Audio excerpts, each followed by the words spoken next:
be present. Yes, what I would like to share with you are thoughts about Benjamin's theory of fascism, mainly taken from Walter Benjamin's later works.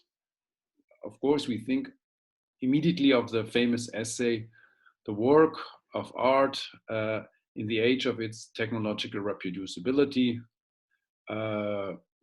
Remember this basic formula to the aestheticization of politics that fascism organizes or is doing. Communism answers with the politicization of art. And the other one, famous text, the thesis on the concept of history, both from the mid and late 1930s, the last one from 1940. So I worked on this paper for a couple of years, and also always in light of new trends of contemporary fascism, of fascization. And of course, I fear the work will not be done or will not be final.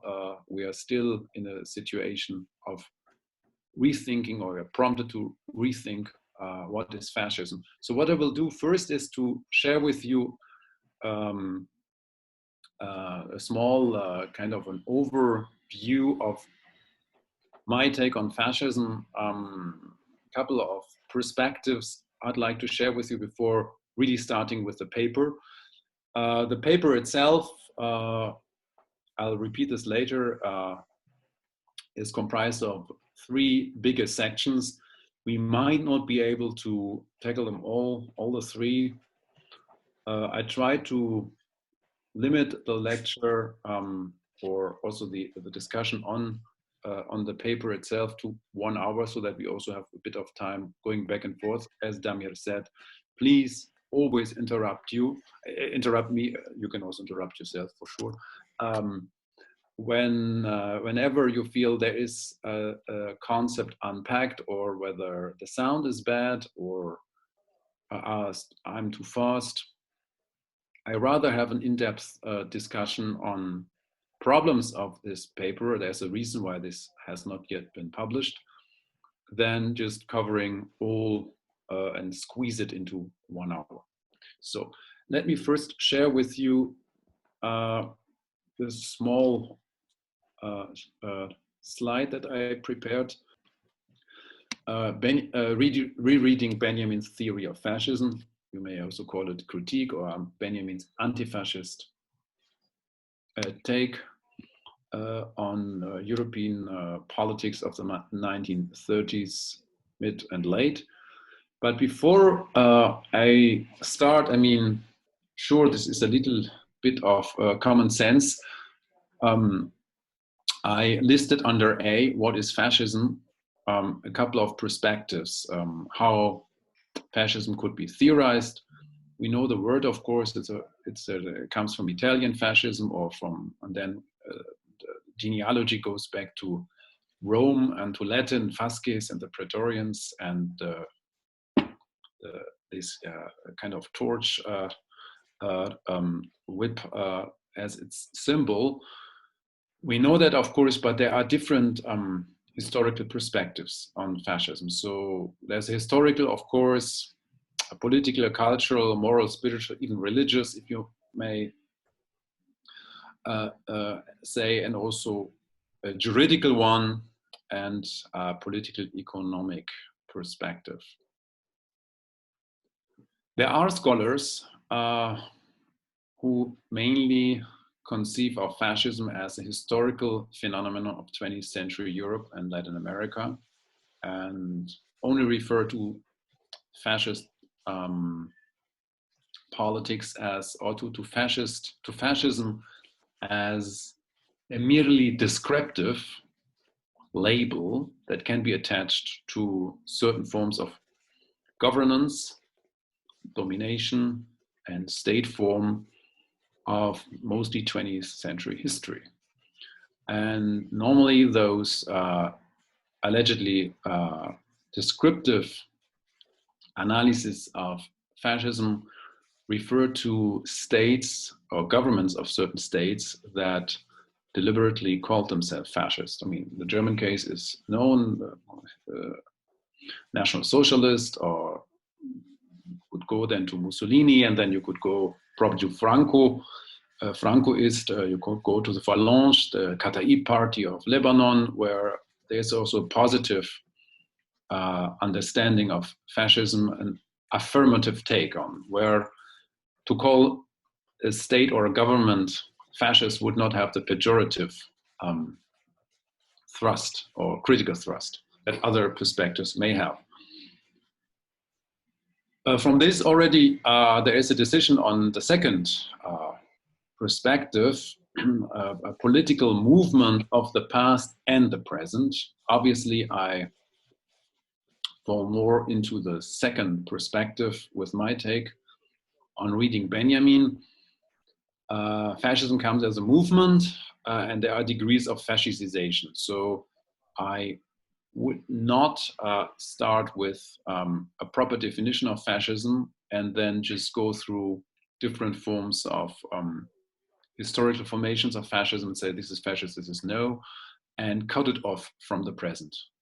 So I would say there are degrees of fascization within capitalism, and this is something that goes all through, transversal if you want, through capitalist modernity.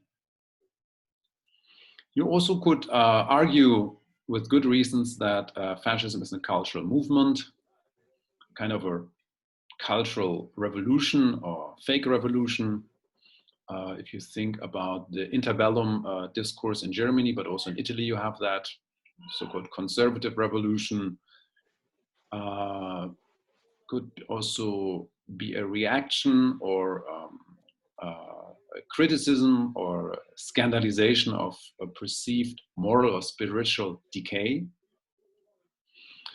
It could be then understood as a relapse into barbarism if you have a more liberal perspective, or it could be seen according more or less with the third perspective as a cultural movement, or a spiritual movement, that is a reaction to the moral and spiritual decay of modernity. You can also see it, understand it as an anti-modern discourse. So these perspectives are very important, and they also somehow inform my take, but they are not my focus.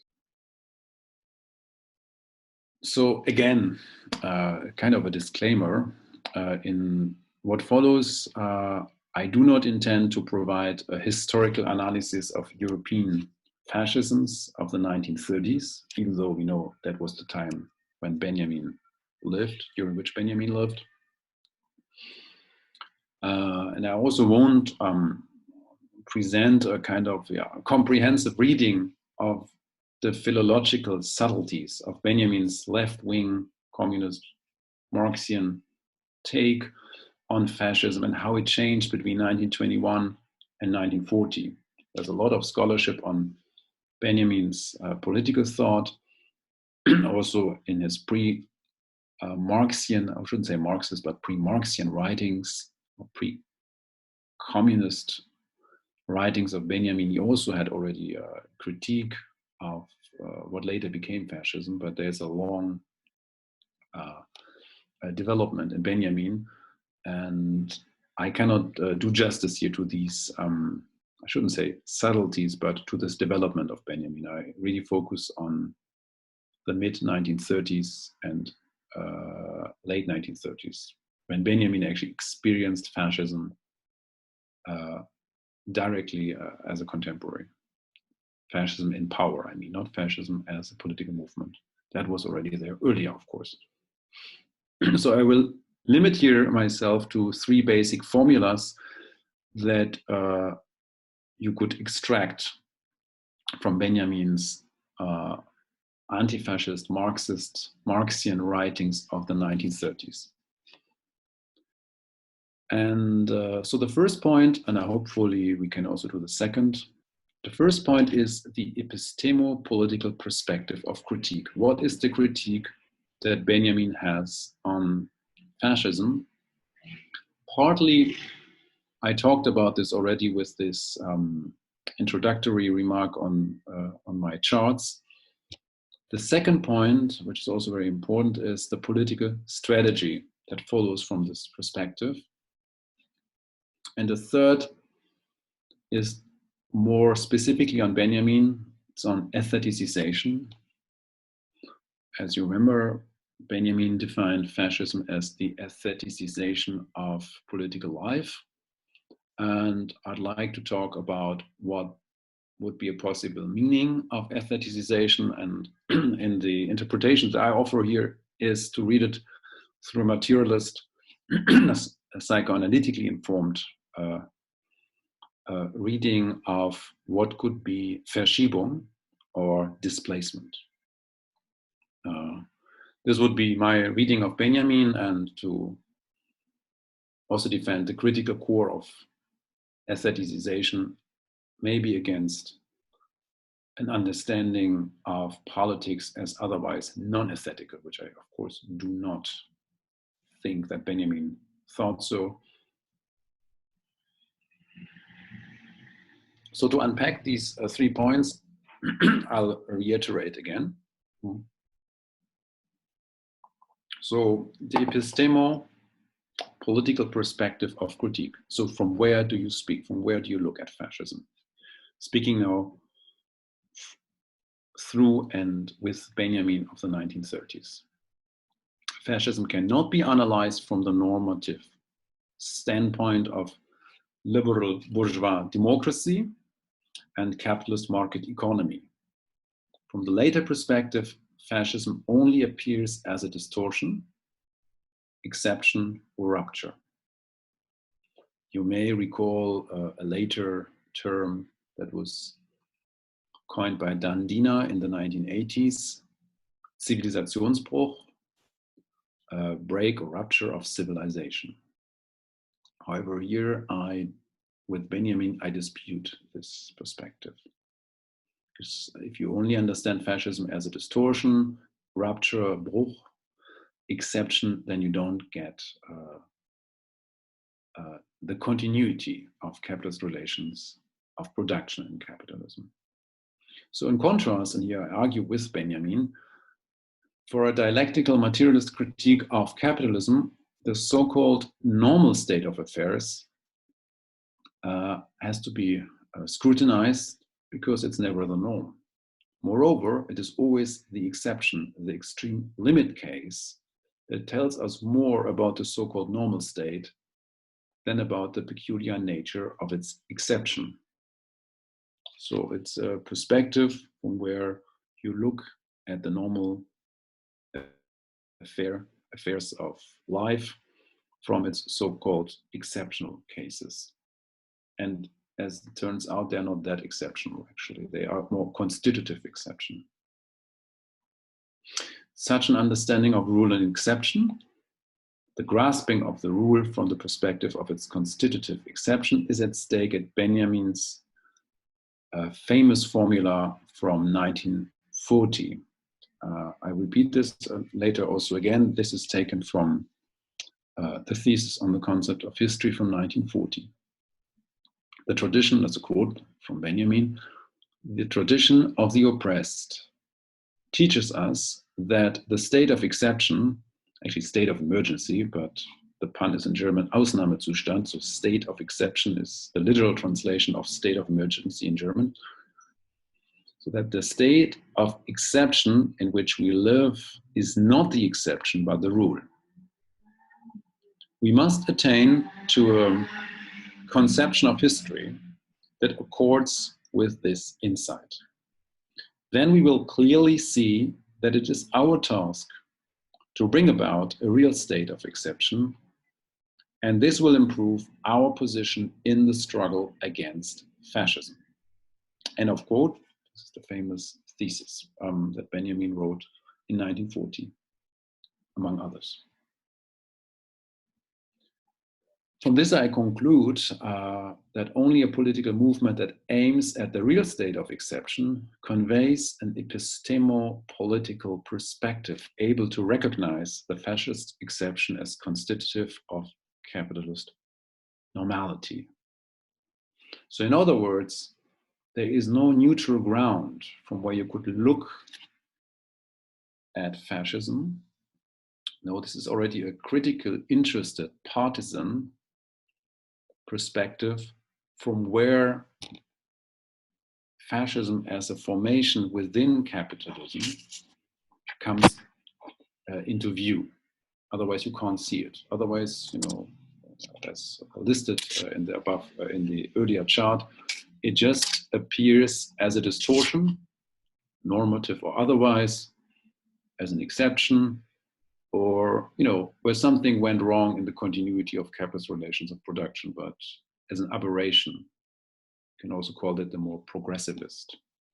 Sometimes you can say in later social democratic theory, post-World War II, this was a theory widely adopted. Benjamin is against that. And this I take from Benjamin, and I think it's also very important for our understanding and critique of fascism today, not only for historical fascism. So the second point I'd like to speak about is the political strategy that follows from this perspective.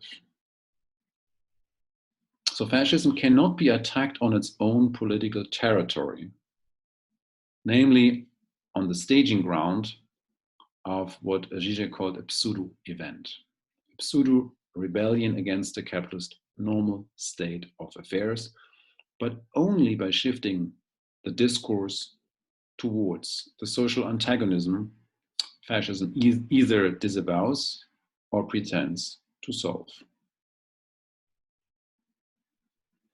So it takes into account that fascism, historical fascism, understood itself, even though it was to a certain degree an elite discourse, as an anti-elitist, even sometimes anti-capitalist rebellion against capitalism, or anti-Western, anti-modern.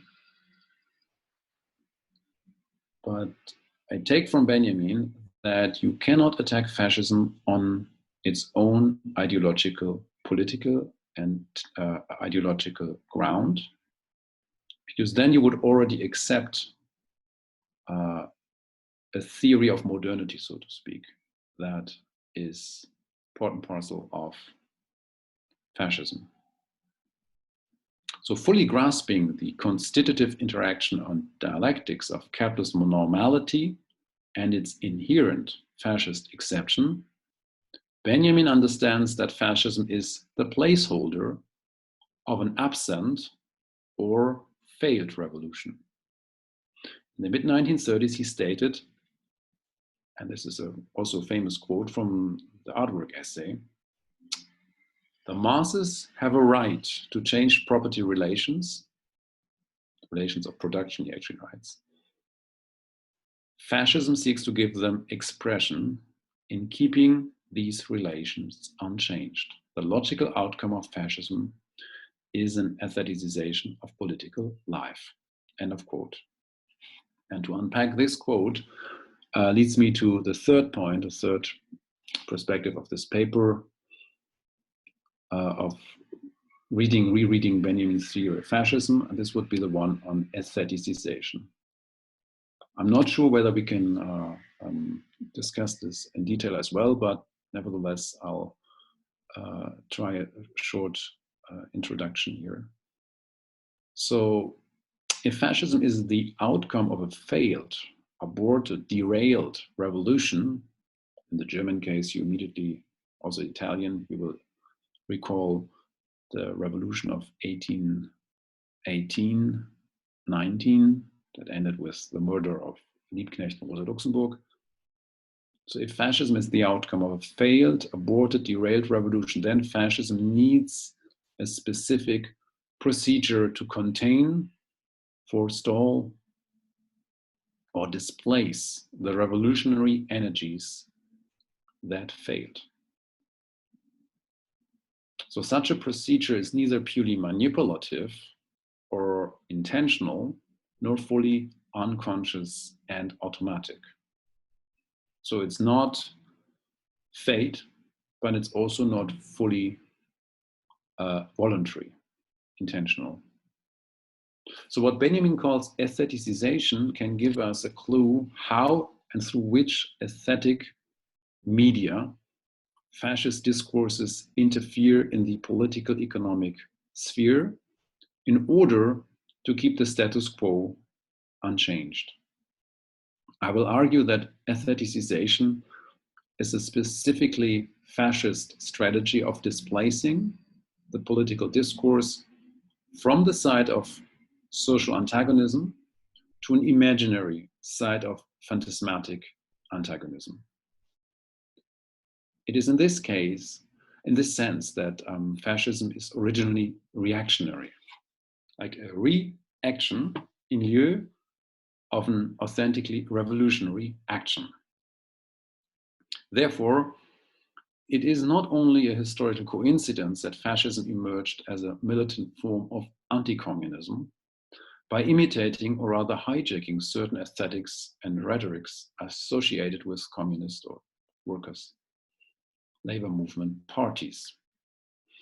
So starting from these three formulas, again, one, fascism as constitutive exception of capitalist relations of production. Second, fascism as phantasmatic displacement of social antagonism. And third, fascism as aestheticization of the political economic sphere. This paper tries to unpack the implications of such a reading with regard to contemporary forms of fascism. Again, recall the A list of the chart. I would dispute a perspective on fascism that is only engaged with historical forms of fascism, precisely because the definition of what fascism is changes with social struggle, and there is no neutral ground from where you could define that. So you have an interested partisan perspective already here, a perspective of critique. More than ever, today's conjuncture of neoliberal capitalism and its homegrown fascism poses a challenge to conventional ideology critique focused exclusively on the semantic content and ideological framing of fascist discourses. So you could also analyze fascism today in discourses that would not call themselves fascist. To be sure, I regard authoritarianism, racism, economic chauvinism, culturalist identity politics, anti-Semitic conspiracy theories, toxic masculinity, sexism, and so on as integral to fascist discourses. However, with regard to the great amount of studies on historical fascisms, we cannot ignore the futility of criticizing fascism on the grounds of its own ideals and fantasies. Of course, fascism's ideological elements need to be criticized.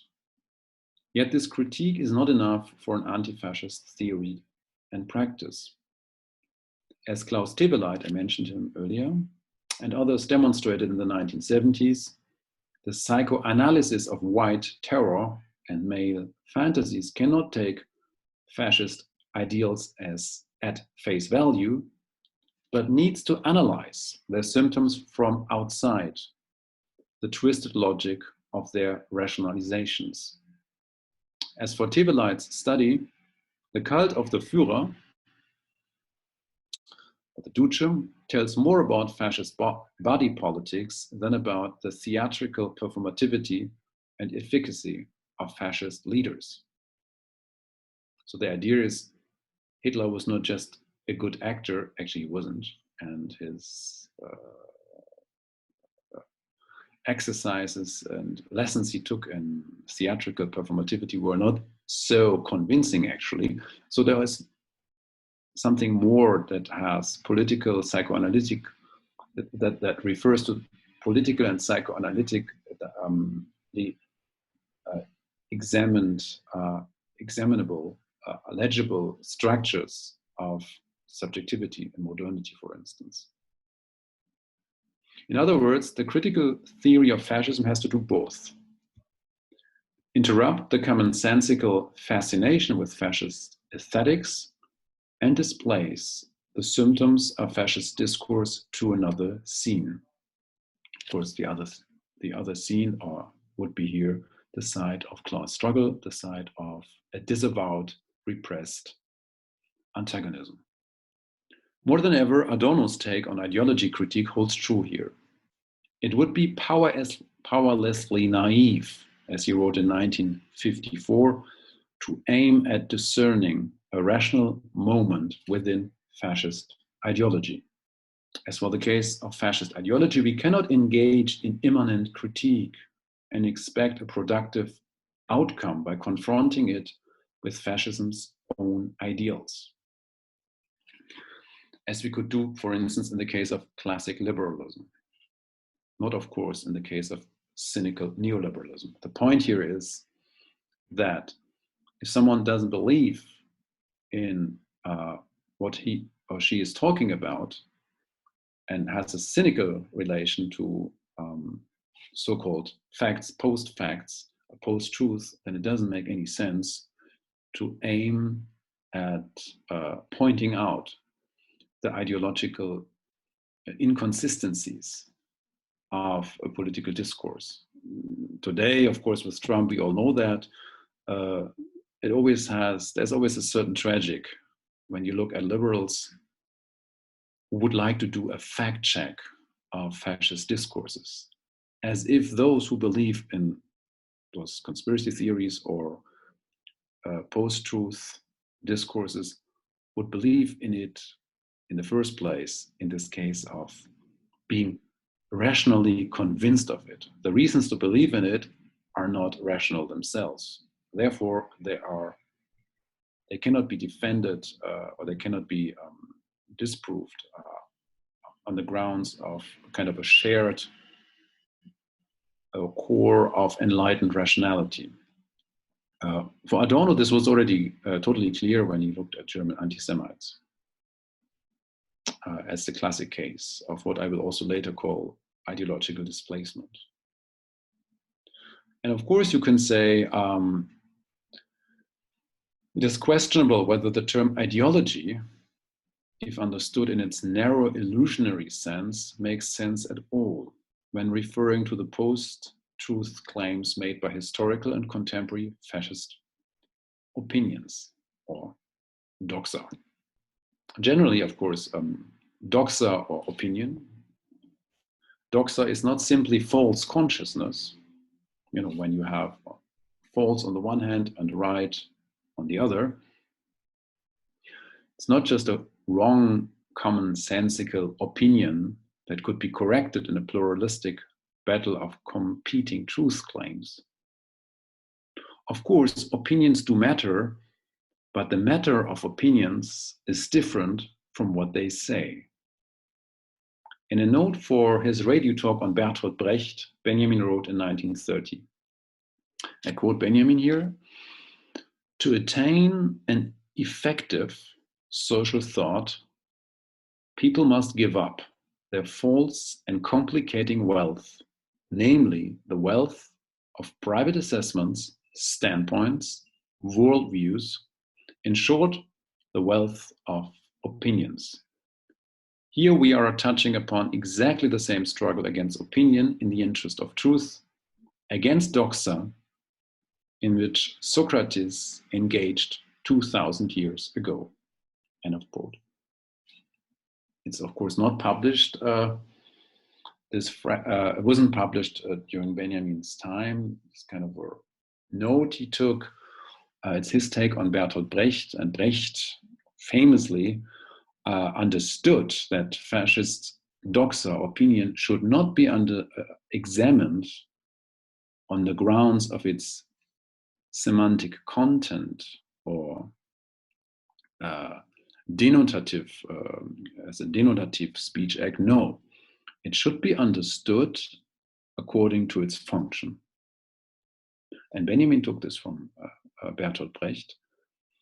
And this is also why Benjamin should never be mistaken for a narrowly defined critic of ideology. Ideology here must be also understood as a practice, if you want, it's not enough to go with an Enlightenment discourse of critique of ideology. You need at least have some Althusser in it, and also maybe a psychoanalytically informed theory of ideology. But I'll come back to this later. So this materialist insight, just Benjamin's quote that I mentioned before, acknowledges the meaninglessness of worldviews cut loose from the determining facts and relations of capitalist societies. However, if views are exchanged as privately produced opinions, reproduced and sold on a mass scale, of course you can now think about social media bots and recent elections and campaigns, you can buy them really, they can be socially effective, yet in a different way than Benjamin thought. Mobilized like an army of alternative facts, doxa, opinion, proves its social effectiveness on a phantasmatic, displaced side outside the factual determinants of society. So if doxa is the uncriticizable intellectual content necessary to supply a productive apparatus without changing it, of course that's another famous Benjamin quote, it can be refunctioned only by shifting its territory again and taking its uncriticizable content to a political side where it is rendered useless. To be sure, not any doxa is fascist doxa, and not every fascist doxa translates into actual fascist politics and is implemented by a fascist government. Again, there are degrees of fascization. It goes through culture, politics, economics, and so on. Benjamin's point on doxa, however, is relevant for an anti-fascist strategy that aims at shifting the discourse built by fascist doxa. As a recent example, actually you see here the paper is, the original paper is a little bit older, so it's not so recent anymore, and you have hundreds of other examples. I'm just referring to this one here. As an example, I'd like to recall the way how the German AfD made its way into parliament, gaining the highest number of seats of all opposition parties in the Bundestag. I think there was the election of 2017. After the so-called refugee summer of 2015, the AfD succeeded in keeping the signifier of the refugee in the media and circulated its doxa, its opinion, in such a way that actual policymakers and leading media outlets adopted the AfD anti-refugee agenda by mistaking post-truth doxa for valuable fact-based political positions. I'm not saying what valuable fact-based political positions are and whether they exist. The point was that they were invited to all talk shows and it was just treated as one position among others. And thereby, whatever the content of their opinion was, they kept the signifier of the refugee in the circulation. So almost every statement, every opinion on refugees benefited then the fascist discourse. Moreover, the AfD even convinced the majority of the political establishment and leading media that its ressentiments are the actual articulation of an allegedly repressed public opinion that was discontent with Chancellor Merkel's policy of limited open borders in 2015-16. Of course, borders had never been open, but there was a limited openness. What interests me here, fascism makes sense as doxa, as public opinion, and thereby produce the effective fantasy that fascists just speak out what the majority of the population supposedly thinks. On the surface, it seems fascist doxa works like spam messages. The more you get, at some point you will just, you not look at the content, but certain signifiers will stick. It's a bit also of kind of a certain PR approach. Yet its effectiveness is not only achieved by quantity only, but also by an unconscious moment. In order to function on a mass scale, fascist doxa needs to be propelled by the displaced negativity of an unresolved, disavowed, and repressed social antagonism produced by capitalism and modulated by its neoliberal current. It is in this sense that doxa is about function, less about content. Looking at its function, we need to ask, what kind of discursive shift is enacted by the proliferation of fascist opinions, and how can we radically disengage from it? Disengage means really to shift the territory, not to criticize, not to engage in immanent critique, or even worse, like fact check. Let's fact check the fascists. Maybe it's not all true what they say or whatever. So doxa cannot be countered symmetrically on its own territory.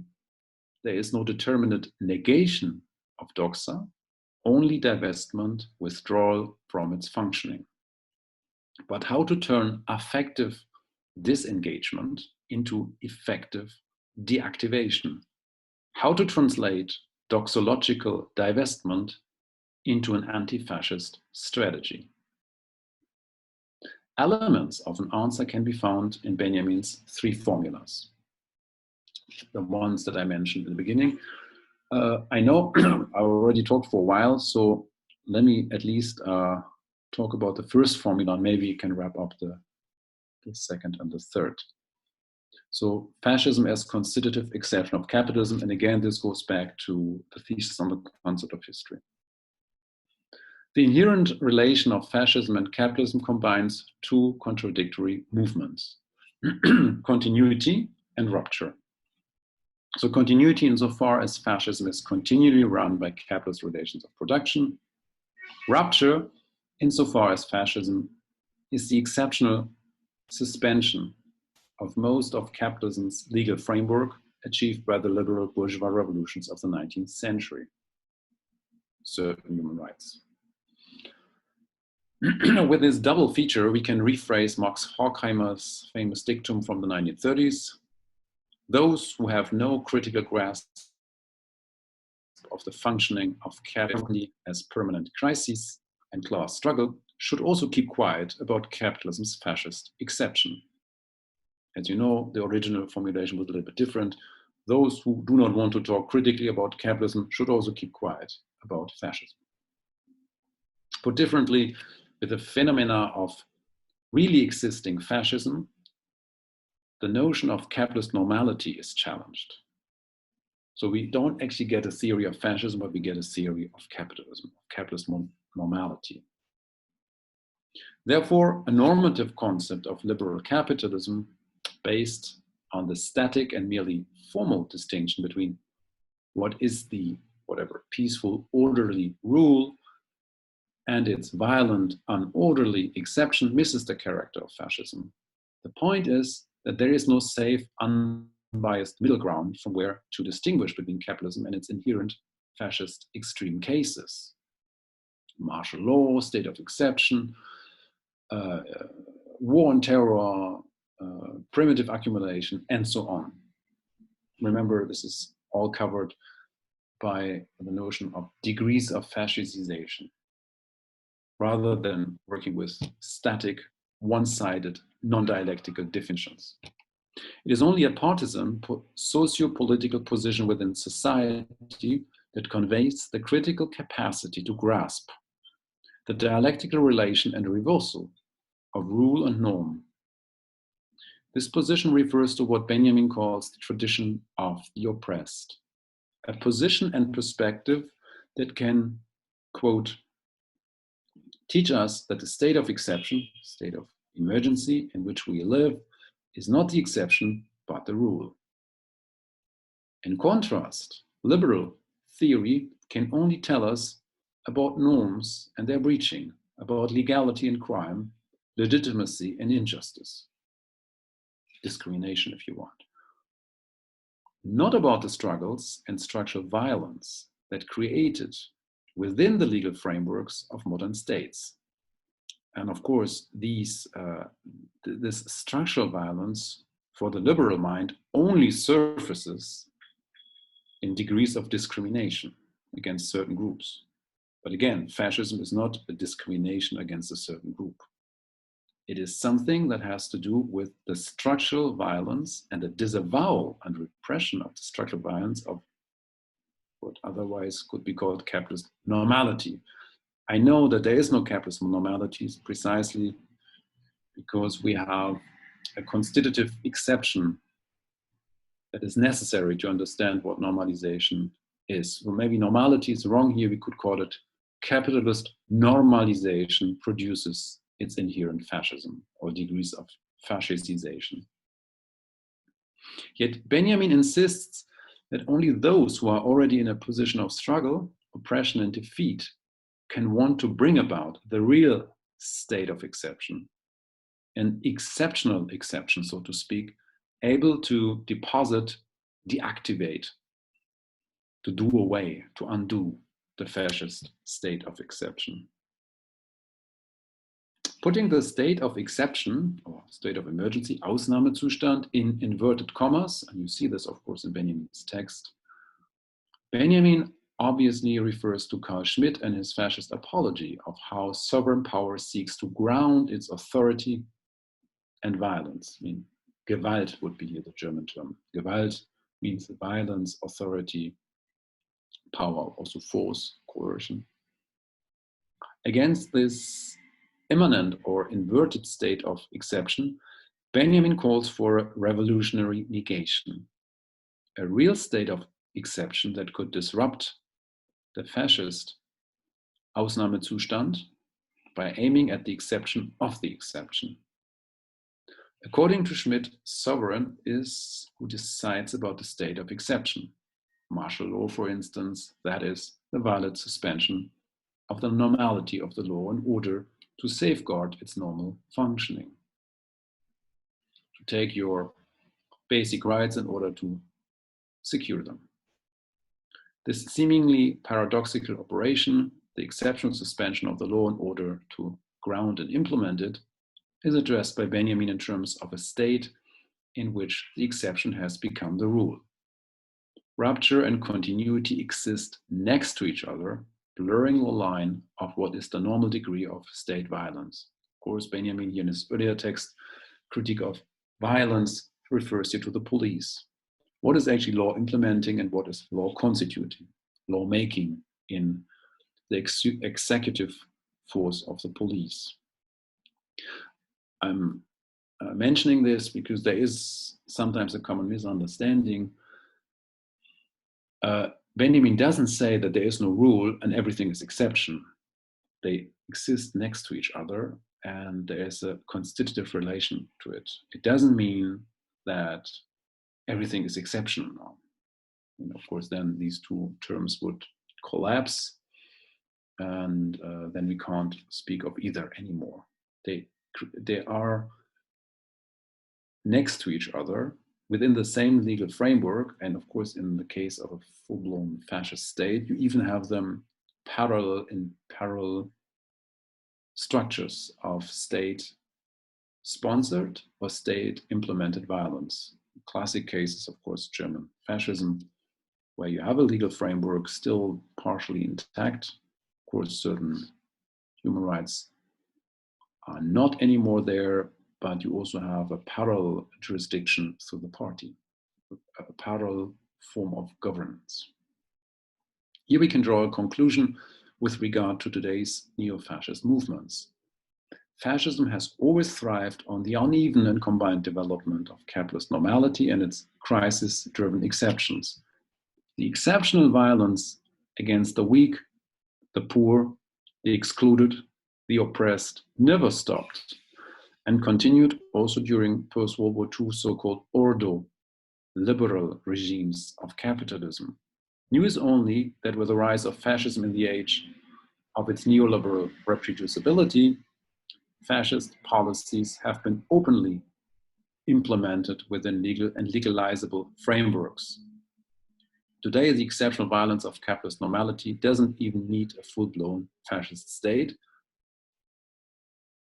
And there are even politicians who affirmatively, positively refer to fascist policies. So it's not like in the 80s, maybe in West Germany, where you still need a kind of ideological cover up, or if you intend to impose fascist suspensions of basic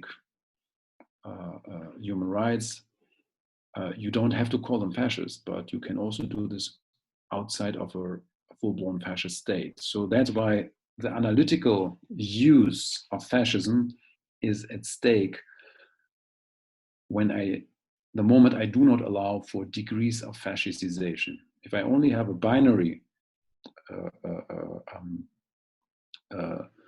a taxation, a kind of nomenclatura, I say this is fascism, this is not, and I have here a definition of which, then this is unpolitical, depoliticizing, and of course politically helpless.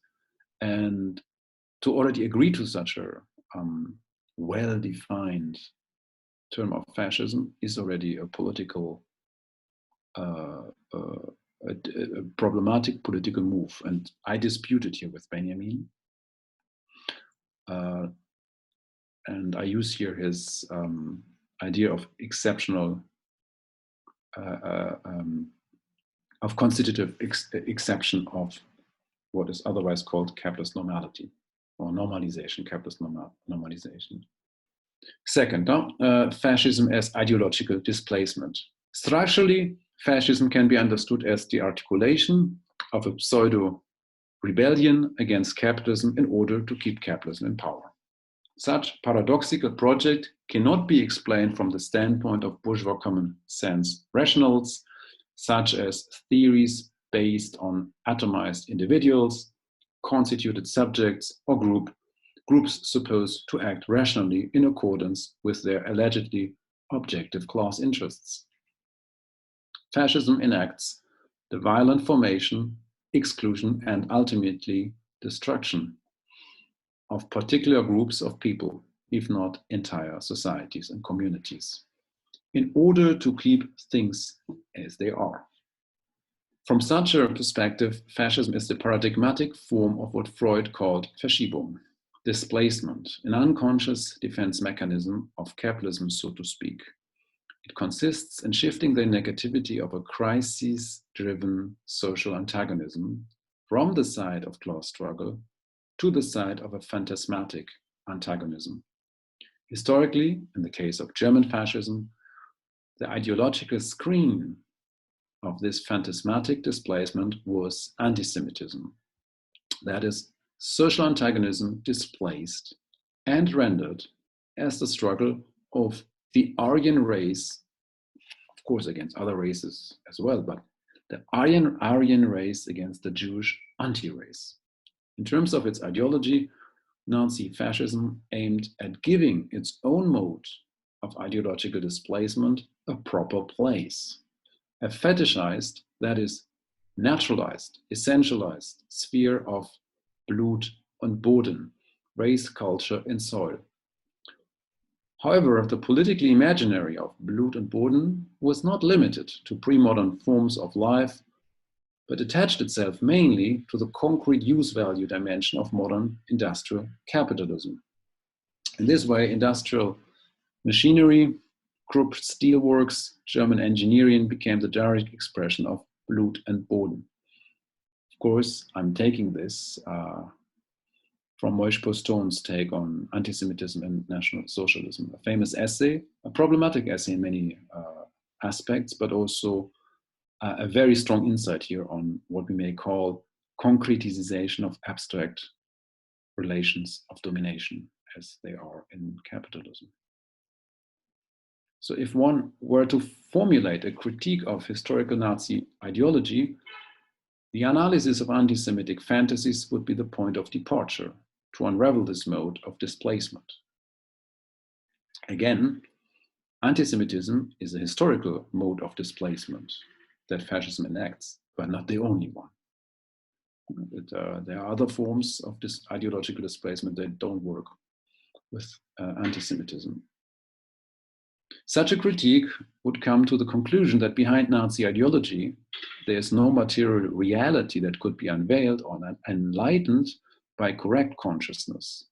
The ideological displacement, which renders class struggle as anti-Semitic race struggle, is strictly speaking tautological and resists attempts to rationalize it ex post.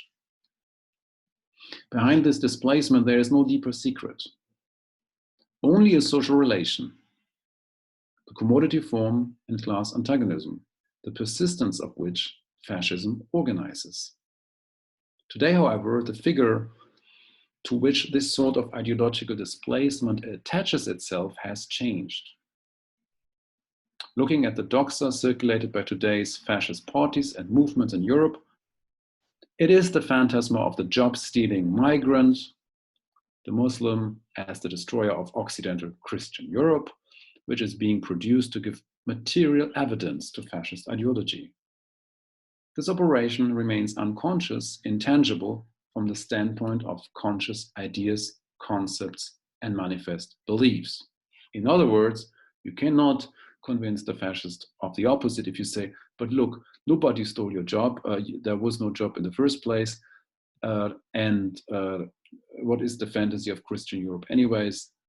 Even if it ever existed in this way, then it is not a danger. Look at the numbers, or it never existed in the first place, and so on. Of course, this doesn't work. Here, I'm tempted to recall Octave Manoni's instructive differentiation in belief as active faith and belief as disavowed or suspended illusion in which no one actually believes. In our case of fascist displacement, we are dealing with belief structures as suspended beliefs.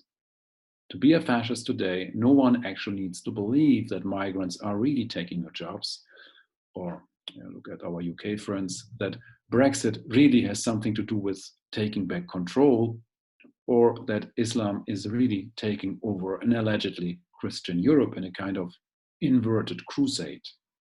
Rather, we are facing a structure of suspended beliefs that Manoni, and you remember also later Robert Faller and Zizek used this, coined in this formula, je sais bien, quand même, I know very well, but still.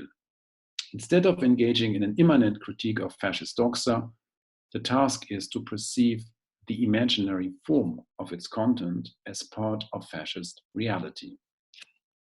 In this way, reality in its material concreteness is turned into the staging ground of opinions no one actually believes in.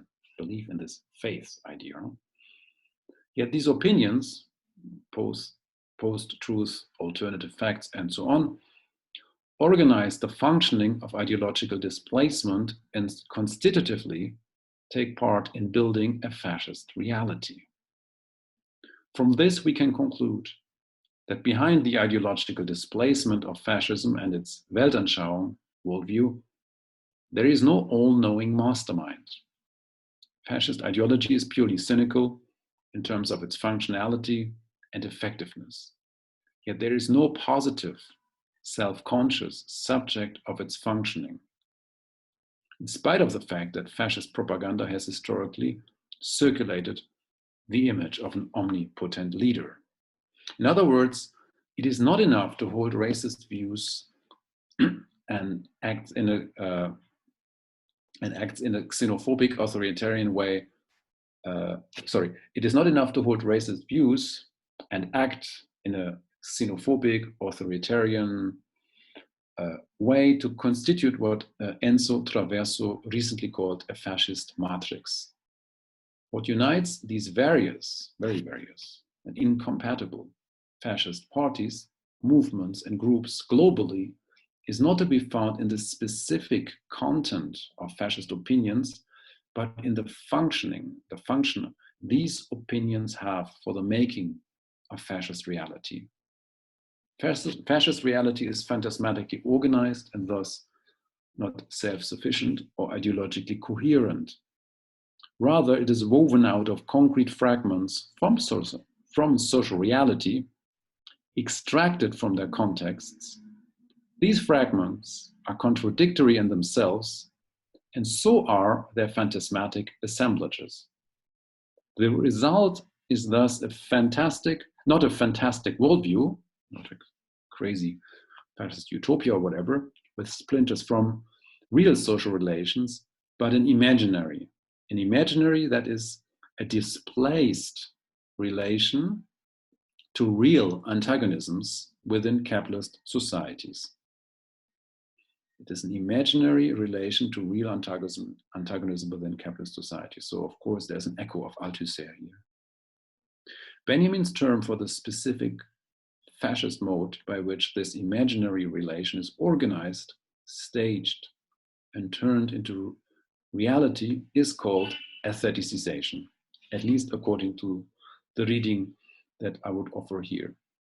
And with this, I come to the last point, the third formula, fascism as aestheticization of the political economic sphere.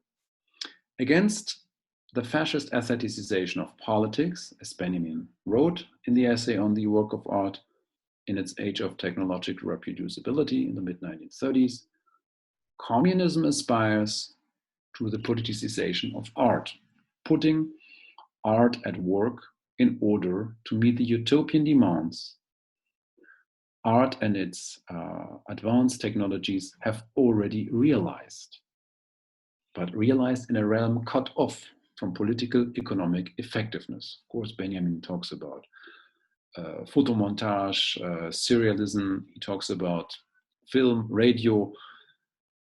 They are effective, but not in the way that there could be. So there is a kind of excess surplus of possibility vis-a-vis what is actually realized in society. Actually, he takes this from Bertolt Brecht. If you recall Bertolt Brecht's radio essay, he says, sometimes capitalism comes up with inventions it has no use for, but maybe we have a different communist use for it.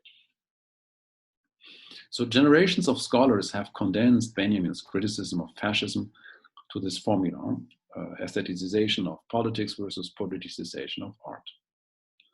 But for the sake of this paper, I'm interested in the passage just before the concluding chiasm. And I'll read here from Benjamin's essay. He writes, the increasing proletarianization of modern men and the increasing formation of masses are two sides of the same process. Fascism attempts to organize the newly proletarianized masses while leaving intact property relations of production, which they strive, the masses, which the masses strive to abolish. It sees its salvation in granting expression to the masses. Fascism. Fascism sees its salvation in granting expression, Ausdruck, to the masses, but on no account granting them rights. The masses have a right to changed property relations. Fascism seeks to give them expression, Ausdruck, in keeping these relations unchanged. The logical outcome of fascism is an aestheticization of political life. The last formula, of course, is the known one. With regard to the fascist aestheticization of politics, one cannot but ask a simple question. What is it in politics that is being aestheticized, which has not been aesthetical in the first place? What is the relationship of the fields of politics and aesthetics which allows for the political operation of aestheticization? Against a naive reading of Benjamin's formula, we are to insist that politics is itself aesthetical. Of course it is. I'm tempted to agree here with Jacques Rancière, who argues that aestheticization of politics, the assertion of its aesthetic dimension, is inherent in any radical emancipatory politics. As Zizek rightly summarizes Rancière's take on aestheticization, quote, this choice goes against the grain of the predominant notion which sees the main root of fascism in the elevation of the social body into an aesthetic organic whole. End of quote. If aestheticization is a certain mode or practice within what Ancien calls the partage du sensible, the distribution of the sensible, we have to acknowledge that there is an aesthetics at the core of politics that has nothing to do with Benjamin's discussion of the aestheticization of politics, specific to what he calls the age of the masses. However, Benjamin's point is not an aestheticization of politics which turns something unaesthetical into aesthetics. The problem of the fascist representation and acclamation of state power is not its specifically aesthetic quality. As many liberals who follow the Arendtian doctrine of totalitarianism have noted, in Stalinist Soviet Union, so-called mass ornaments, the marching and parading of organized masses were common practice in order to give the new Soviet state a form of self-representation. In fact, with and against Benjamin, we can isolate at least two contradictory meanings of aestheticization. The articulation of the inherently aesthetic nature of emancipatory politics is first. And here we can also add, in an earlier text from 1929, it's the one on surrealism, Benjamin discussed the immediate articulation, presentation, or staging of the aesthetic medium of politics in terms of Bildraum, image space, an immediately mediated aesthetic space of political action beyond pre-formatted politics of representation.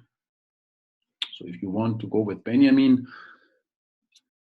you could go actually with a certain aesthetical politics, or you can say with a aesthetic regime of politics, if you follow the Rancièrean reading. Actually, you can do this with Benjamin as well, and Rancière could have done that, but he chose not to do. He rather attacked a kind of common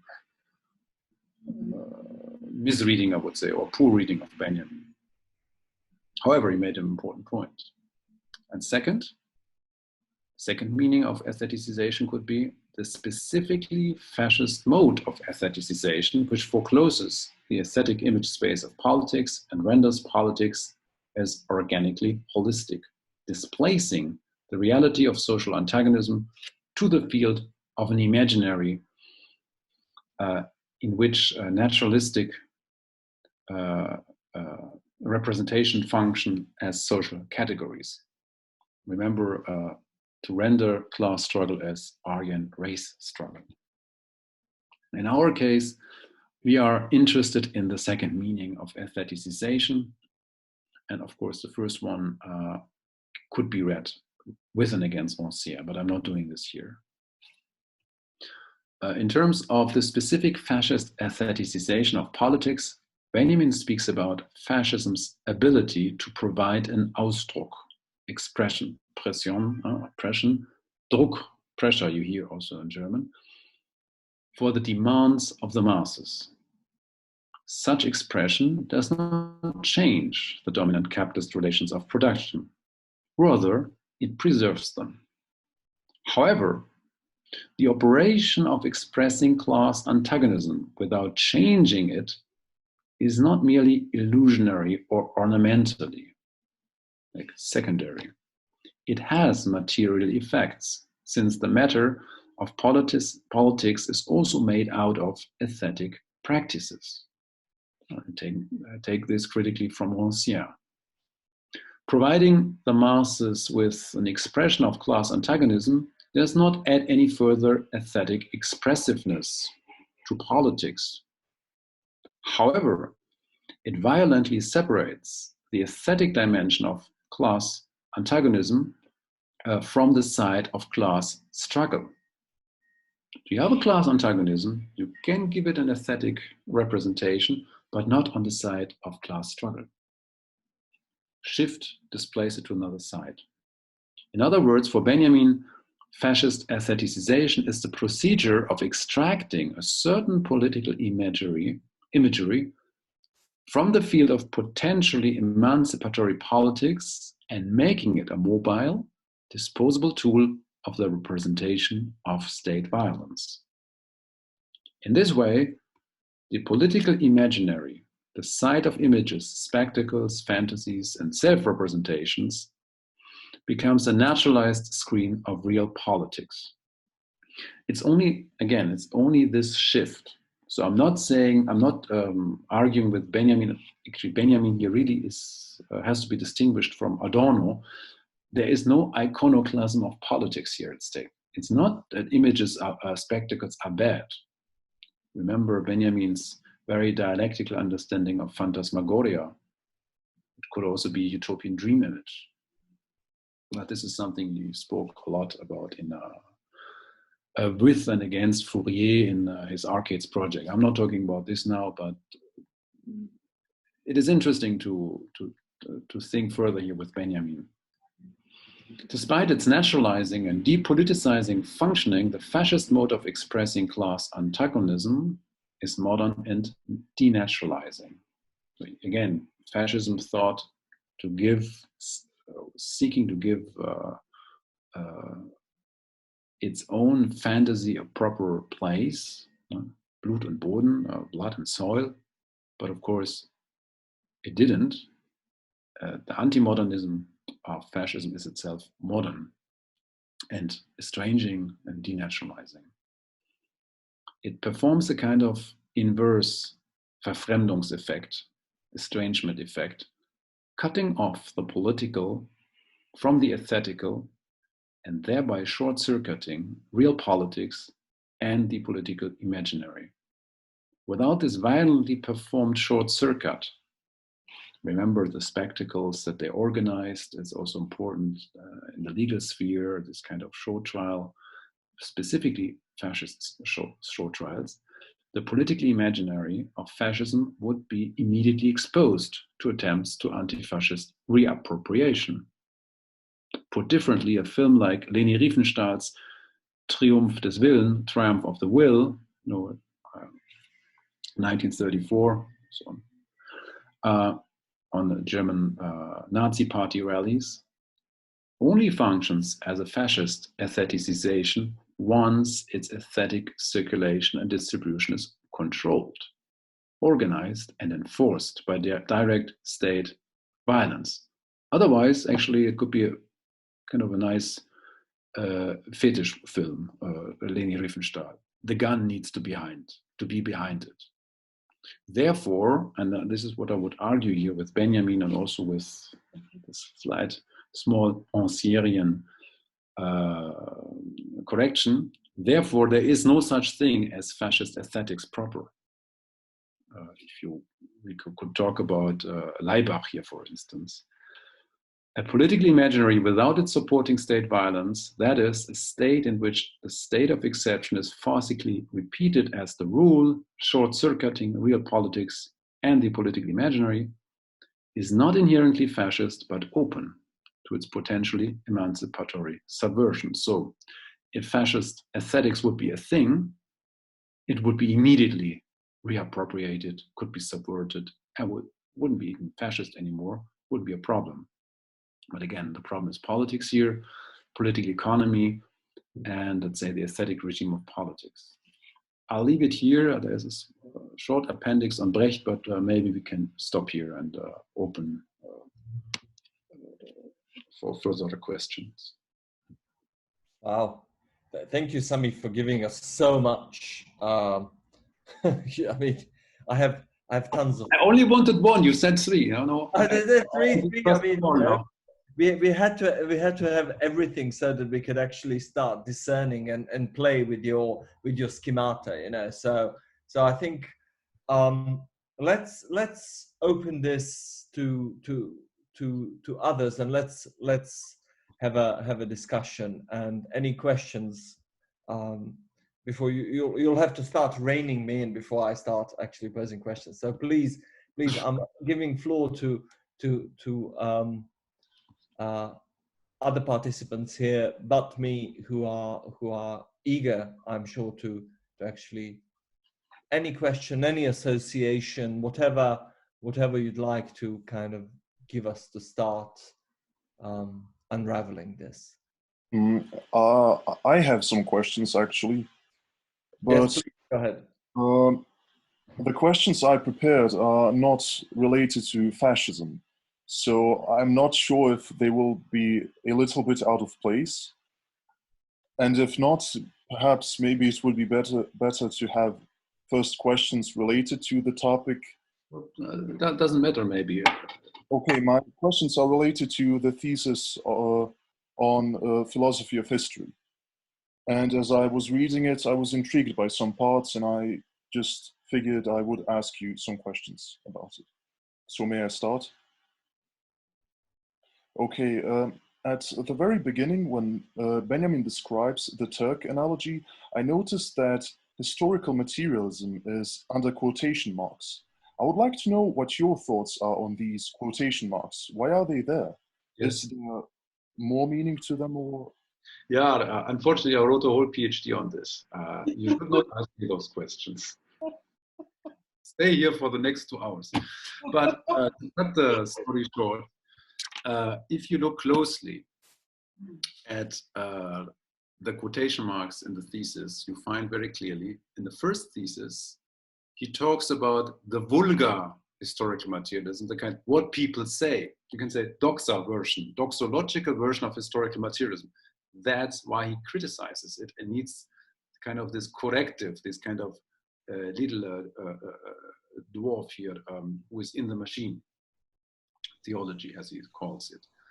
Later on, he does two things. First, historical materialism doesn't appear anymore, only in the notes. And he subjectivizes the figure of historical materialism into the position of the historical materialist subjectivization, and the quotation marks disappear. So Benjamin makes this kind of very elegant move of, without starting with anti-communist rhetorics, criticizing a certain version of historical materialism in order to speak from the position of the historical materialist later. I mean, actually, 2 times he also mentions historical materialism again, but in the form of a political subjectivity. And he even intersects this political subjectivity with, I don't know what's going on here today, with what he calls the tradition of the oppressed. It's a very important point, and there is even, if you look at the geometry of the text, you can see 2 antitheses, how Benjamin constructs also visually in the handwriting and the handwritten example, but also in the typoscript, this kind of anti or non-symmetric antithesis to both the progressivist and fantasy, and also the theologically proper arguing position. I take this from my friend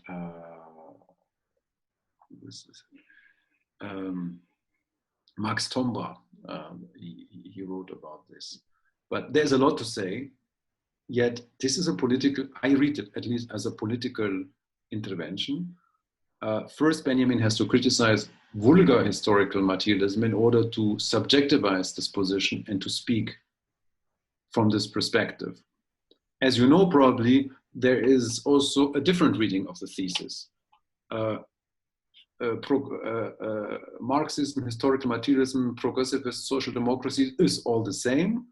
And in the end, you can only have this sad angel, this kind of melancholic allegory about history, and this would be Benjamin's perspective, which I totally disagree with, of course. But there is such a reading.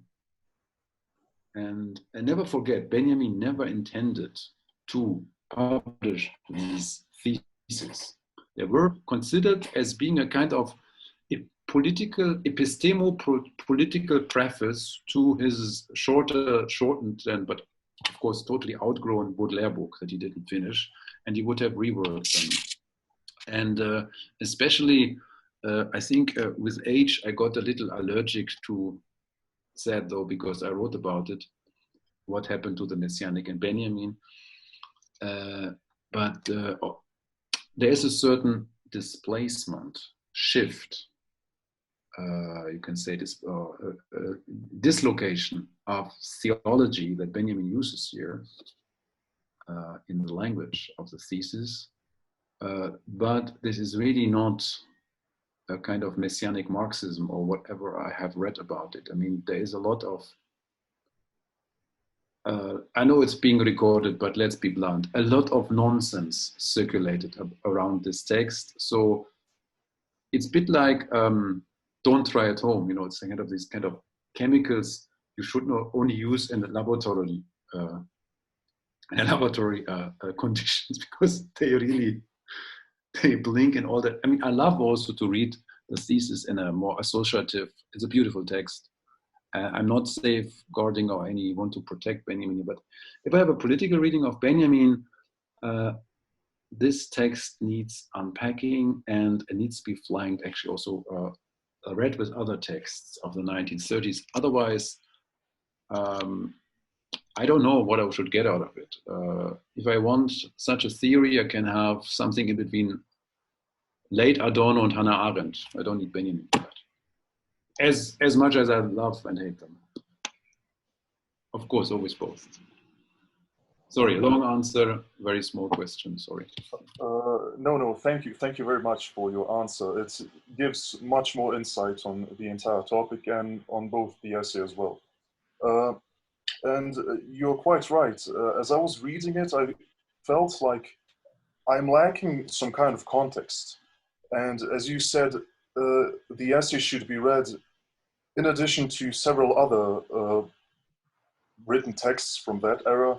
And I definitely felt like I do need more context to understand this and to unpack it much better. Yes, but it's also a political decision whether you do it or not. I wouldn't say this is the only proper interpretation. I think it's a political decision you make by choosing a constellation out of which you would like to read Benjamin. Okay, I understand. Also, you mentioned the picture with the angel, so the Angelus Nos analogy. A thing that intrigued me was that the storm pushing the feeble angel into progress comes from the direction of past, so the opposite direction of progress. Did Walter Benjamin perhaps want to say that the more we strive towards this progress, the farther we stray away from paradise? Same with the allegory of the chess-playing automaton. There are many ways of reading it. I'm not sure about it completely. You know, I would just say the angel is somehow caught in between. It's not the Messiah, it's not us, it's not the political struggle. There's a storm. Maybe it's a storm of capitalism, storm of modernity. But there are so many things in the image that really do not work well. If you really look at it and you think about the wings, what kind of wings are these? Are these wings like a bird? If it's like a bird wing and he looks into the past, then sorry, the winds come from the wrong side, because then you actually can use your wings, you know, then you have to look to the future. Many things don't really work in the image. But it is a certain, you can say, historical corrective that looks at what otherwise appears as continuous progress as a kind of messed up, piled up catastrophe. And Benjamin needs this perspective. Even though there is a ruling historiography, which is not just ideology, but also has made itself real. It has produced a world according to its image. So there is kind of this weak messianic perspective that is needed to undermine the dominating ruling historiography and its material forces. So the perspective is important, But what is the storm? You can, of course, have a theological understanding of, the fall from grace. So, kicked out of paradise, yeah, bad now, we are blown out of it and no return. You can understand it this way, but then you still have different ways of reading it. You can read it as constitutive lack. Because we have lack, we are historical human beings, or we are historical entities, or we are in history. Or as loss, and then you have a melancholic reading. And you want to go back to the whole, do repair to the world, and of course, you have the same, by the way, in different forms of messianic thought. And there are different strands of messianic thought, maybe in Benjamin. They're not all Jewish, some are Christian, some are really early Christian, I mean apocryph, they don't even belong, like Origenes, root out. Yeah, so there's a lot to say to that. I would refrain from circulating in my take on it. I always read it as, I read the storm that blows from paradise together with, say this is totally unfair, think of Ernst Jünger's totally ideological take on modernity in the First World War, storms of steel, Stahlgewitter. Storms of steel, what happens if the human being is thrown into a storm of steel and destroyed by capitalist modernity? And Benjamin talks about this, of course, in the essay on the work of art. If you fail to give a communist or emancipatory realization, actualization to technology, to technique, that is technique and technology together, the what and the how of technology. If you do not do that, you're not just ending up with a zero option. No, you get a minus and you create fascism. It is almost as if the powers of this technique, this technology and technique will backfire at you, and then it will give this displacement release of tension in fascism. And so the history of progress can also be understood as a violent storm. And here I read it with Marx. The storm of modernity is primitive accumulation that's going on until today. It's the violent displacement of labor, power from the means of production, without which capitalism cannot be there. So it's not something once upon a time. So it's actually constant. Storm is violent. It's not just a wind where you can sail. But there are many ways. You can have a theological reading as well, paradise. What's paradise anyways? Or paradise lost, is it that? Or is paradise actually what is in front of us? But only you can see it once you look to the past. There are a lot of interesting interpretations. Werkmeister wrote a great piece on that. I'll share this with Damir maybe afterwards. Sure. Thank you. Okay, let's hear others. Let's kind of rotate this. Anyone? May I? Please. Eminagic, is that you? Yes, that's me. Please go ahead. Can you hear me? Sami, thanks, and let me apologize in advance if I'm going to be repetitive, because you and I discussed these things at length. But coming from let's say a political take on the reading of Benjamin's Messianic, and I remember we once talked about this. So what is there left to do for us as leftists? Do we revert back to some sort of leftist melancholia and remember the good old times, for example, in the Yugoslav context, or do we actually start reverting to this, actually striving towards a civilized person? And the point made about the gun needs to be behind it. This raised this question of me for the AfD in Germany or other far-right parties all across Europe. We're actually starting to see some emerging here in Bosnia as well.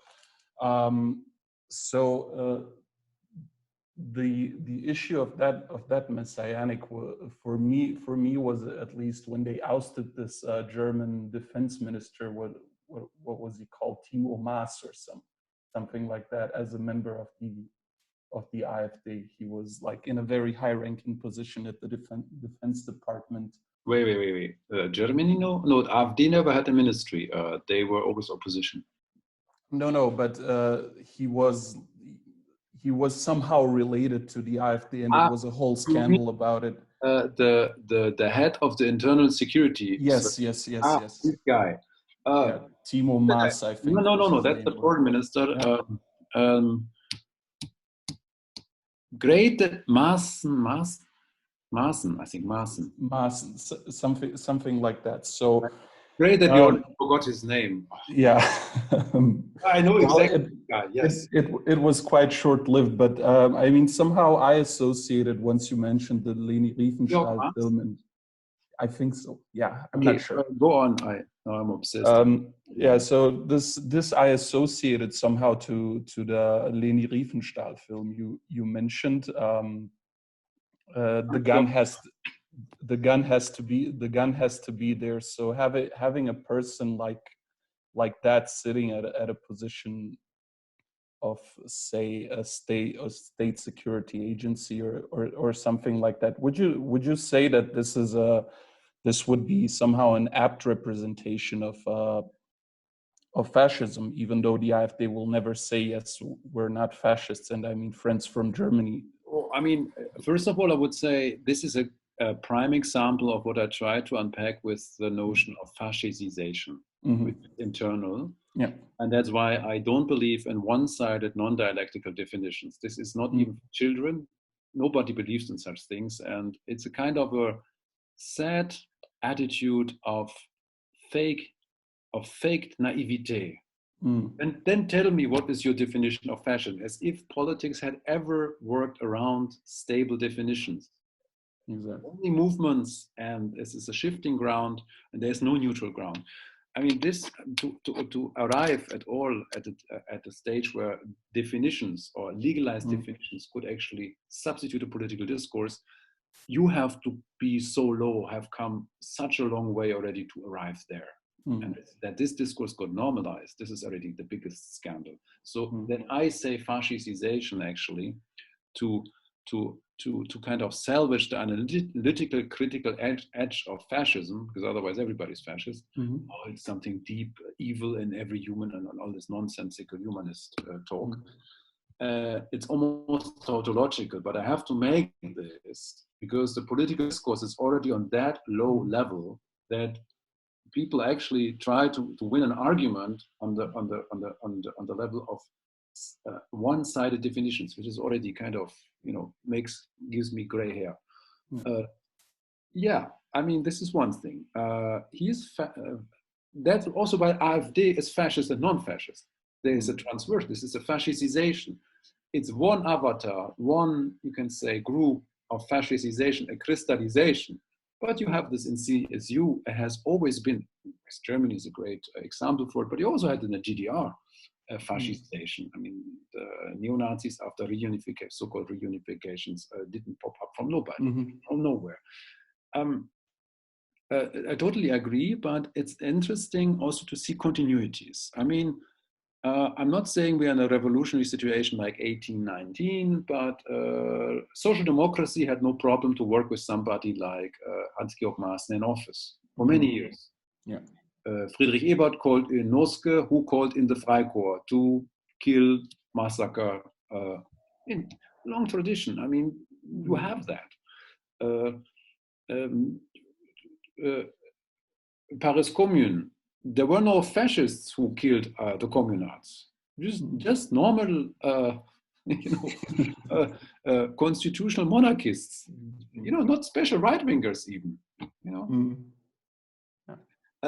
So there is a fascization, and that's why I also argue against this fascination with fascist ideology.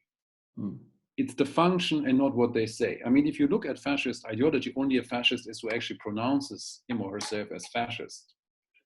You, of course, end up with this totally incoherent nonsense that, you know, more works in this disavowed belief structure rather than faith. In German fascism, it's always great if you also would like to find fascist aesthetics. What is it? Leni Riefenstahl used also some montage techniques that were definitely more in the progressivist camp. And I like some of her films. I have no problems with it. I also like Leibach, that you have to be very depoliticized to look for fascism in aesthetics. Oh, this is dangerous. This is, no, it's dangerous if the gun is behind that. Or if you don't like it, you go to camp. Otherwise, I can have lots of fun with this Nazi fetish stuff. And the same is with its ideology, of course. Maaßen is not a fascist, pronounced by himself, but his function of his discourse and what he does. Don't forget, Internal Secret Service was in charge of the NSU, of the covering up NSU right-wing terrorists for 13 years. If you do not have internal, every Secret Service person will tell you, if you do not have internal protection in a state, you cannot hide 13 years from police. Of course, there were informants, so-called informants of the Internal Secret Service. As you know, Germany has a central agency, but the foreign federal states have their own agency. So this guy is an interesting case of a non-outspoken fascist who has a fascist in discourse and in practice fascist function. It's a good case. Hans-Georg Maaßen, Can I ask a question? Please. So at the beginning, you mentioned somewhere where fascism does not have a pejorative connotation. So I would like you to elaborate shortly on that. And in general, is there any way that fascism could be good? Like, not just like, let's not judge. Of course, Germans were terrible. They found, let's say, effective way to kill many people in such a short amount of time. But let's see, is there any positive aspect of this? Sure. Leaving aside this aestheticism of Riefenstahl and whatnot, it is very attractive way of ruling. Let's not deny that, but any side that could be something good. Like anything. For you, good for whom? That's the point. If you are a capitalist owner and you're in a revolutionary situation, then fascist is good for you, because that means you stay in business, very simple. If you are a fascist, probably it's good for you until you die. But on the way, it might be good. But if you don't... No, I'm saying this because, let's say, a lot of young people in Balkan area think like I do, that this is really tough situation that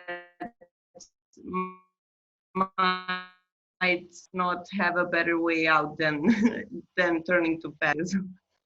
No, but this is the problem of ideology. So we cannot put ourselves in a naive position. Of course, in fascism, you always lose unless you are a big capital. So much we can give credit to also even a more less elaborated communist reading of fascism. Fascism is an outlet of what was called the most reactionary faction of the bourgeoisie, but not only. That's the point. It has appealed to the masses. Why? Even to those who are the losers in capitalist relations of production, those who are the workers, who are the excluded, the unemployed, the excluded in many ways, the disenfranchised, the marginalized. Why?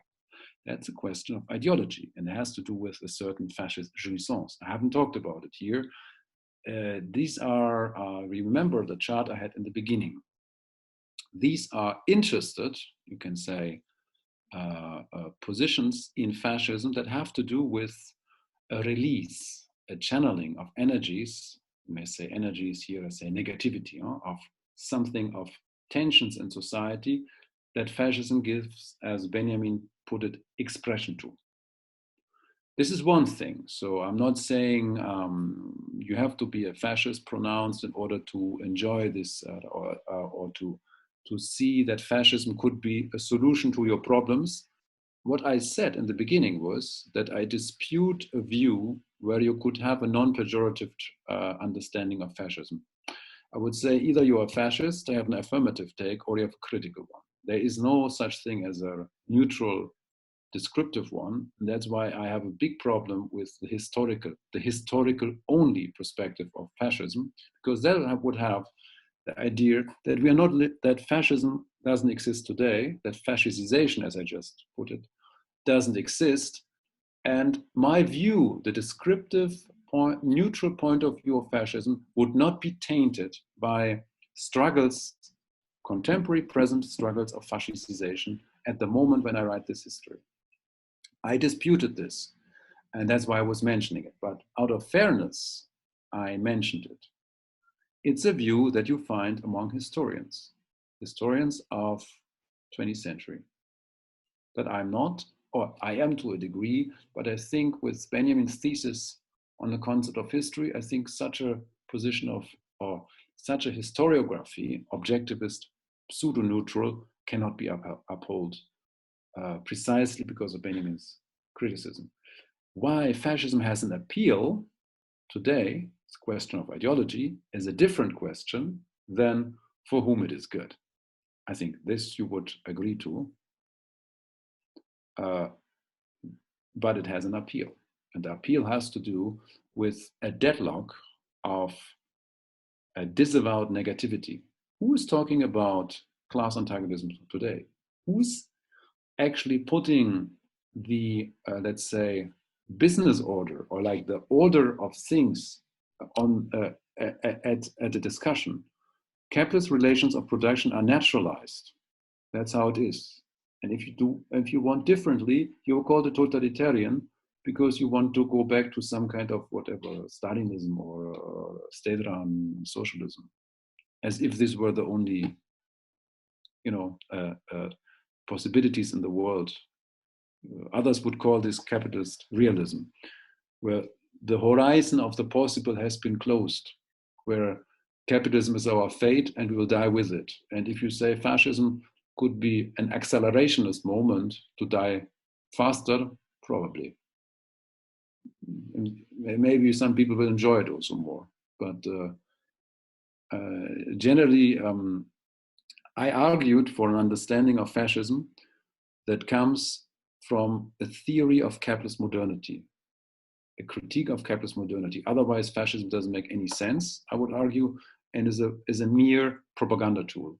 Because the fascination with fascism, and also the fantasy that there is a fascist aesthetics, is actually something that benefits the fascist discourse. That's why I disputed it. Fascist aesthetics I have no problem with, really. It's a great show. I have no problem with the uniforms and colors. It's funny. But only if you can play with it, of course. But not if you get killed for it, or in the name of which. This was my take here. So actually, I wasn't talking so much about fascism, you're right. I was criticizing the use of this term, replaced it with fascization, and instead offered a theory of capitalist modernity by opening an anti-fascist perspective on a non-capitalist modernity, if you want. That's the basic rationale of this talk. Got it. Thank you. Thank you. I'm going to pipe in with at least to start three questions. You actually quoted Moshe Postone's essay on anti-Semitism, and if I remember correctly, Postone ends that essay with something really amazing and yet troubling. He said that National Socialism won the revolution but lost the war. if I remember correctly. I think, yeah. So, so, I mean, my first question actually relates to that. I mean, to what extent do you take that in terms of the continuation of fascization, as you were kind of giving us the talk about? The second one is what I found really, really interesting is you talked about the execution of Rosa Luxemburg and the members of Spartacus Bund, and you read it as a failed, past failed revolutionary attempt from which the energies kind of were harnessed and were kind of taken over by the fascist discourses to kind of channel it further. And I'd like you to speak more about that. And in that sense is precisely the way I understood you when you said there is no such a thing as a fascist image. I mean, I immediately translated that, but there is a fascist mode of production of the aesthetic. If we're going to talk about it like this, I mean, I'm speaking in terms of Benjamin, and I think in this kind of, I very much like that you read the passage before, the granting of the expression but no right, which is so visible, through the kind of freedom of speech. Everybody has a right to say something, but but nobody has actually any right, but has the expression through, I don't know, Facebook, multimedia, and we can just see how this whole post-truth is riding the wave on this kind of being granted the expression, but actually no substantive rights, no realization of anything. So yes, that's the three things that I want to highlight. Yes, the first one is an intricate argument with Postone. I mean, what he says, he takes seriously the anti-capitalist propaganda of National Socialism. So those who believed in it, for them, their real German revolution was the extermination of the European Jews. This was their revolution. However, no one here would call this a revolution. That's a pseudo event, a pseudo, I said, like it takes on a phantasm, it moves a class antagonism to the phantasmatic displaced side of Aryan race struggle, race against anti-race. But if you take National Socialist ideology on its own terms, then you can say so, but I don't do so. I insist on the difference of revolution and pseudo-revolution. And this is a perspective from where you are part, or you think from a position of a movement of revolutionary defeats, or you're not.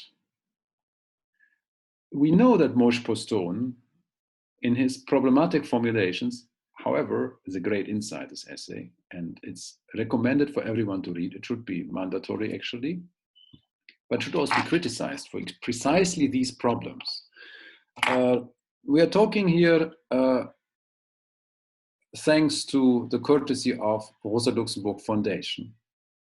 And you know very well that this is the same foundation that hosts in Germany also a political platform that calls themselves the anti-Germans, the anti-Deutsche. They have a link, they have a pronounced link to Moshe Postone. It is the denial of what I would call real revolution that leaves as the only revolution, so to speak, that the Germans were capable of, their anti-Semitism. So it's the German revolution, if you want. Of course, it totally denied that with looking at 18 and 19 at the Spartacus Bund. Even you can say this was a minority position, sure, but there were huge worker struggles. They were defeated, not by ideology, but by pressure, guns, and also no, they were not defeated for their ideologies. They were defeated because they endangered property relations. And it's not an ideological question so much. But this defeat didn't go to some status quo ante of zero, okay, let's go back in business. Now we changed the emperor for some Friedrich Ebert Ersatz substitute emperor and all is good. No, these tensions are there. And if you miss on the revolutionary chance, fascism will come back. As you know, Zizek sometimes quotes this, attributes this to Benjamin. Actually, Benjamin never said so, but you can summarize them according to the formula. Behind every fascism, there's a failed revolution, for sure. And I said also in the beginning, fascism is originally reactionary.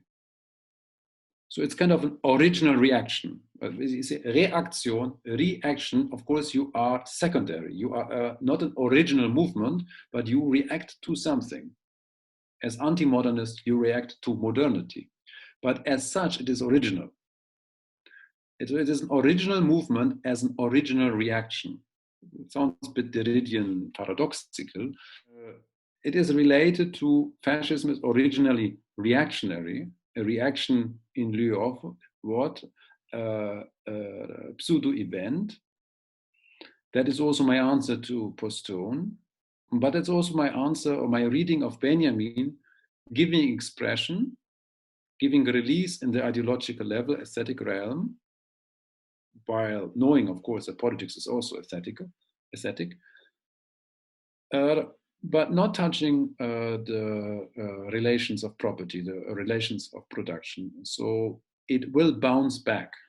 It will bounce back. It will not be that you can just, after a failed revolution, you do not return to status quo ante. Just, okay, let's be back then in 17. Or First World War was not so good. Let's go back to 1914 and last days of July, and maybe let's start from there again. You know?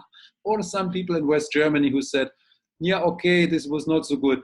Let's go back to presidential cabinet was not so good, von Papen and Schleicher. Let's go back to Heinrich Brüning 1930 and start there again. No, that's not how history works.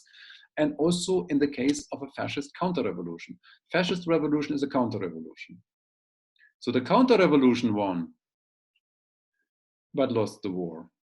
And this is what I think makes this historical view that the only German revolution could have been anti-Semitic pseudo-revolution to kill in the name of the Jew, to destroy the dimension of abstract social relations, value and so on, in the figure of the Jew as an imaginary figure, as this would be the only possible German revolution.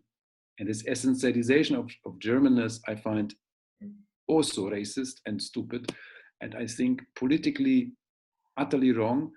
And I would always defend Postone against such a reading, even though his essay have those nice one-liners that could be understood in this way. But this is a political choice, but to politically engaged readership. And only because those people that had become my political opponents here in Germany and that actually have excluded people like me from the left or tried to, this will never stop me from reading. He wrote a brilliant book on Marx, Time, Labor, Social Domination, and he was not associated with these politically reactive, reactionary forces that call themselves leftists. Which is very important for us to understand, because this whole sequence of master classes that you are a part of, it comes under the category of the unconscious of anti-fascism, right? So it's really, we'll have Samo Tomšić in the autumn. Yeah. Talking about the capitalist unconscious. But it's really interesting that you should also give us this kind of insight into what's happening on the left, on the phantasmic kind of collage of the shards, wherein there is the kind of very big antagonism happening on disavowing past failed attempts at a revolution, and not just counting a counter-revolution as the only equivalent of a possible revolution in Germany. So I think that, yeah, that's important. Thank you for that. I agree. Yeah. I actually wanted to know a bit more specifically from you where Benjamin has written more extensively about eugenics, because it's very interesting to me that lately in Britain, in the left movement, and I'm not talking now about theory, but in the actual political movement around labor, etc., there is more and more talk about actually how eugenics, which originated from Britain in the early 19th century, and then you had this kind of German wing, you had wings everywhere, but the German wing was through anti-Semitism at the beginning of the 20th century. But interestingly, and this has been neglected, in Britain, this eugenics, the logic of eugenics continued in terms of the class warfare, in terms of classism, in terms of how the poor have been treated in the 20th century, almost as the other in eugenic terms, and in terms of like undeserving, waste, etc., you know what I mean. So I was just actually interested in that. I know that of course you can apply most of his work on fascism, on stuff like racialization and all in various works, but specifically, do you remember where he wrote about eugenics? Because I think in terms of the current debate now on racism and the Black Lives Matter and anti-racism, etc., it's interesting to actually make this link, how this kind of logics of eugenics, which I'm also interested in because it's very important in terms of how it seeps into our lives through algorithms and in times of in these biotechnological lives, etc. We're not even aware of it. So so I was interested in that triptych, like classism, racism, fascism, through the logic of eugenics, which is also about the degree of fascization. So I would say you don't find about eugenics specifically in Benjamin, not to my knowledge, but you find about ideology, and you can produce a theory of fascism that alludes to a theory of fascization.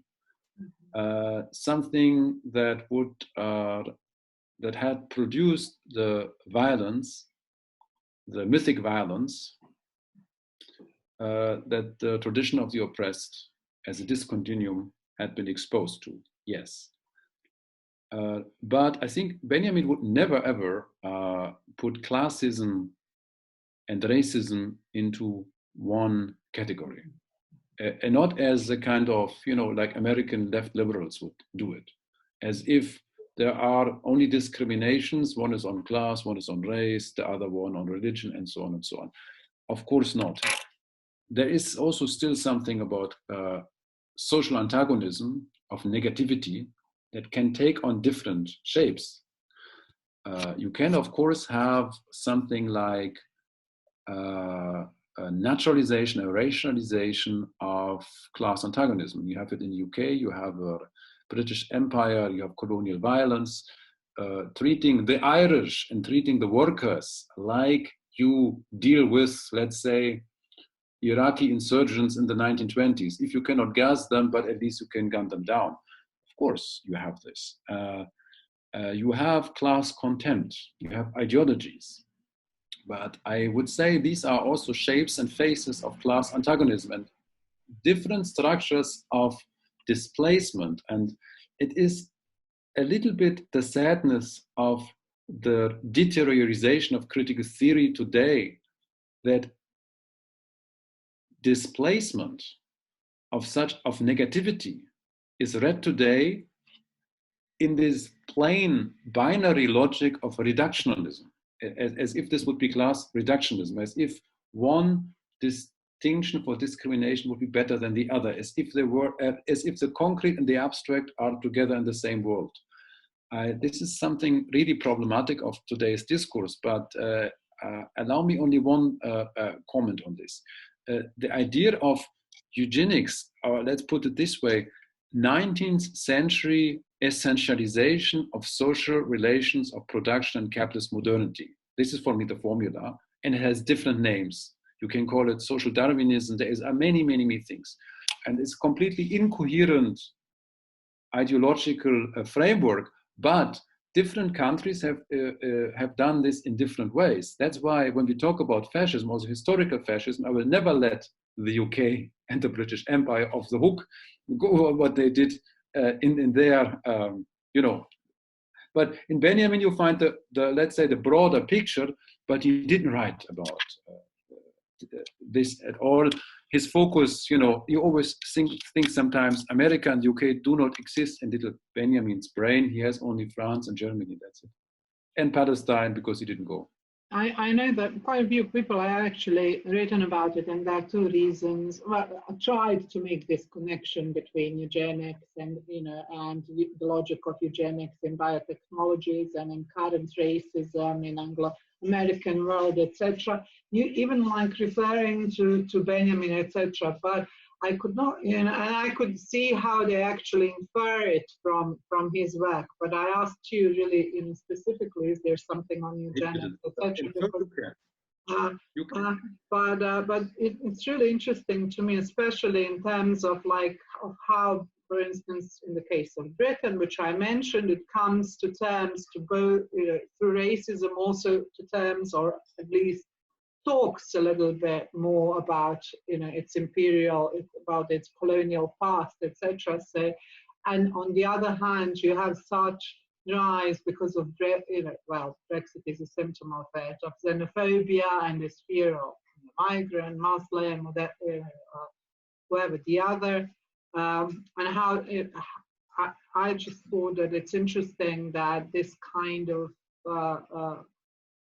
talk, this kind of debate in terms of how this is connected, treating the poor, treating the colonial other, treating the other races, etc. It's coming together again, not just in theoretical scholarly circles, but actually in the movement, which I think is important in certain parts, especially in Scotland. Mm-hmm. Yeah, I think there is a lot to get from Benjamin in terms of how fascism works with technology as well. Mm-hmm. Precisely, or you can put it this way, if biotechnology, which is available to us and has been thought and cannot be unthought, is not put into a non-capitalist, if you don't want to say communist, if this is not given a non-capitalist actualization, it will be fascist. For sure. This is exactly what you can conclude from Benjamin. So the question of science, of general intellect, of applied technology, of applied general intellect in the machine, digital or none, is not an extra question, a secondary question to, well, here we have proper class antagonism, now let's talk about the other stuff later. No, it's the core of which. Mm-hmm. I mean, this is clear in the work this is not, yes, but for Benjamin, this is one thing. You cannot extract, technology is here. Also, it's kind of a misinterpretation of on the part of translation. Technique is both. It's a technique and technology. It's not like that there is a kind of applied technology add-on to society and is completely non-technical. No, it's technologically mediated. It's an image space, which is also a body space that's technologically mediated. Technology is part of that, and it doesn't come in a secondary place, but it's also not a reductionist argument, like, only the technology determines what the society will do or not do or whatever. So I think it's a very, very important point. But from Benjamin, we can understand if biotechnological post-capitalist image spaces are not explored fully, we get the backlash of a fascist biopolitic. We already have this, of course. You don't. I mean, in the sphere of technology, you again have these racial imaginaries, phantasmic, phantasmagoric, however you want to call them, imaginaries floating. Although it's not that evident, but still, fascist and racist and well, yeah. But I think it's important, especially in terms of our discussion with young people, etc., who to understand how technology itself and the digital is permeated with the ideological. Yes, absolutely. That's why we fight against capitalist realism, as if the capitalist horizon is the only, the last, you can think of. Or that if there were no horizon at all, of course. But this is also not of reclaiming, but this is actually of thinking with and through technique and technology against its, you can say, dystopian capitalist applicability. And capitalism, I said, degrees of fascization. Not all is the same. There are shades of gray, of course, but degrees of fascization are there. And that's the danger. So I think an emancipatory politics today cannot withdraw from these technologies and say, yeah, but they're all in the hands of a couple of major global companies. Yeah, then these major global companies have to be expropriated. And the general intellect has to be given to those who are the general intellect. Property relations, very simple. Also the software we're using right now, by the way. Yes. Yes. I saw your Facebook post on Zoom on the culture, like this monotony, etc. So yeah. I really hope that you come and join us. Of course, that's our fate today.